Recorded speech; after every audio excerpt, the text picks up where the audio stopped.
మన ప్రయోజనం, మన ఆహారం, మన భద్రత, మన జీవం మన ప్రభువులో కానీ మన కష్టంలోనే అంతా ఉందనుకోకూడదండి. ఇది నా కష్టార్జితం అండి, ఇది నా తెలివండి, ఇది నా శ్రమ అండి, ఇది నా ప్రయాస అండి. అఫ్కోర్స్ నిన్ను విడువని యేసు నీకు తోడుగా నీ దగ్గర నిలబడకపోతే ఇది ఏది ఉండదు. ఒకవేళ వింటున్న మీలో ఎవరైనా భక్తిలోంచి వెనక్కి వెళ్ళిపోయిన ఉన్నారా? సమర్పణలోంచి, నిబంధనలోంచి వెనక్కి వెళ్ళిపోయిన ఉన్నారా?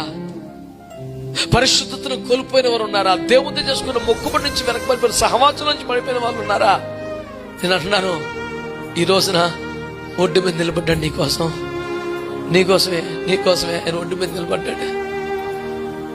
మూసిన తలుపుల లోపలికి వచ్చేసిన దేవుడు, సర్వసంపదలు గుప్తమై ఆయనలోనే ఉన్న దేవుడు ఏం అవసరమే వస్తాడు.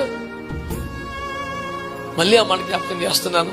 నువ్వే కావాలి యేసుకు, నువ్వే కావాలి. నిన్ను దీవించగోరే తండ్రికి నీ హృదయమునివ్వాలి. ఏం కావాలి సార్ ఆయనకి? ఈ ప్రపంచంలో కేవలం హృదయాన్ని కోరిన ఒకే ఒక వ్యక్తి మన ప్రభువైన యేసుక్రీస్తు వారు.